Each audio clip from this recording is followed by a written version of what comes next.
Salut, c'est Thierry, c'est vendredi, jour du Scampi, et c'est parti! Et moi c'est Pauline, et on est donc sur le mag. Enfin dessus,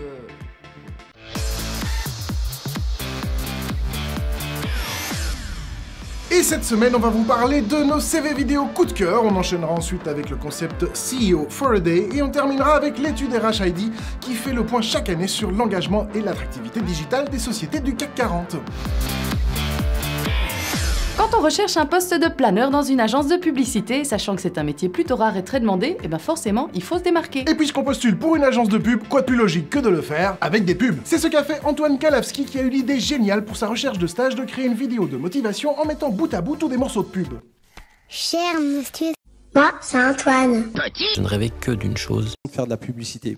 Un jour, je me suis dit, pourquoi pas moi? Depuis, j'ai un diplôme. Fini la fiction. Je veux faire les choses différemment. J'ai envie d'un peu de folie, moi. Like an explosion.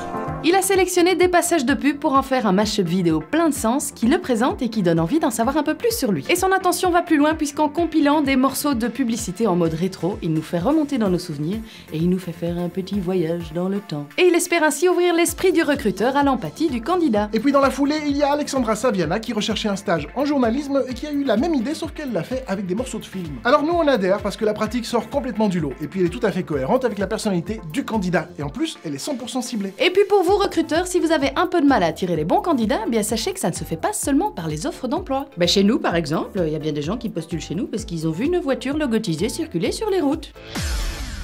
Être calife à la place du calife, et bien maintenant c'est possible grâce à CEO for a Day. C'est une initiative de la société Odgers Berndstone, on peut pas les appeler Serge, et qui sont spécialisés dans la recherche de profils de haut niveau. En gros, c'est un événement qui permet aux étudiants de se mettre dans la peau d'un CEO le temps d'une journée. Il offre aussi aux CEO la chance de rencontrer la prochaine génération de leaders et de savoir ce qui les motive. La deuxième édition de cet événement a eu lieu en février, et son objectif est très simple, identifier les futurs potentiels belges.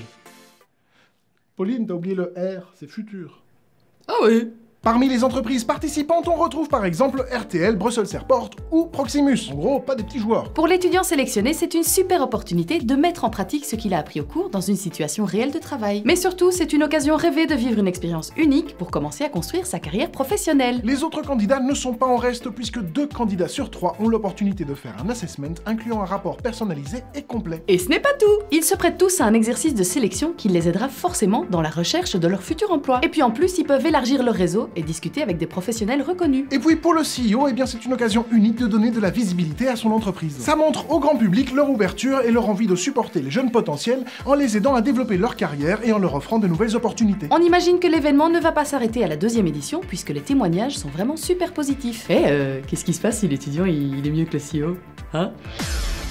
Chaque année, l'étude HR-ID fait le point sur l'engagement et l'attractivité digitale des entreprises du CAC 40. L'étude est menée à l'initiative des entreprises Altea, un cabinet de conseil spécialisé dans les fonctions transverses, et 231 E47, un laboratoire d'innovation et d'acculturation digitale. Eh bien, en gros, ils accompagnent les entreprises dans la définition et dans la mise en œuvre de leur stratégie d'acculturation digitale. Accu quoi? Acculturation, l'adaptation d'un individu ou d'un groupe à la culture digitale, quoi. Ah, oui. Faut vraiment tout expliquer à toi, hein. Oui, ça va. L'étude est intéressante puisqu'elle balaye la présence de ces sociétés sur différentes plateformes telles que les sites carrières, Facebook, LinkedIn, Twitter, Glassdoor ou encore YouTube. Alors s'attarder sur l'engagement et l'attractivité sur des plateformes comme LinkedIn ou Glassdoor, eh bien ça semble évident. Mais YouTube alors? Il y a vraiment des entreprises qui l'utilisent pour leur marque employeur? Eh bien oui, en fait c'est super intéressant et les entreprises du CAC 40 l'ont bien compris. L'audiovisuel leur permet de bâtir une empreinte digitale forte et de s'immiscer dans la sphère privée du candidat. 90% d'entre elles sont d'ailleurs présentes sur la plateforme avec plus de 150 000 personnes qui les suivent. Et dans le classement, c'est Orange qui se retrouve en tête, suivi de L'Oréal, Engie, EDF et la Société Générale. Ah, l'acculturation. Le pouvoir de la langue française. Encore phallus que je le suce. Oui, et puis qu'ils la connaissent aussi. Enfin bref, on se retrouve la semaine prochaine, même heure, même endroit. Oui, puis sur Twitter, Facebook et Instagram. Être ou ne pas être.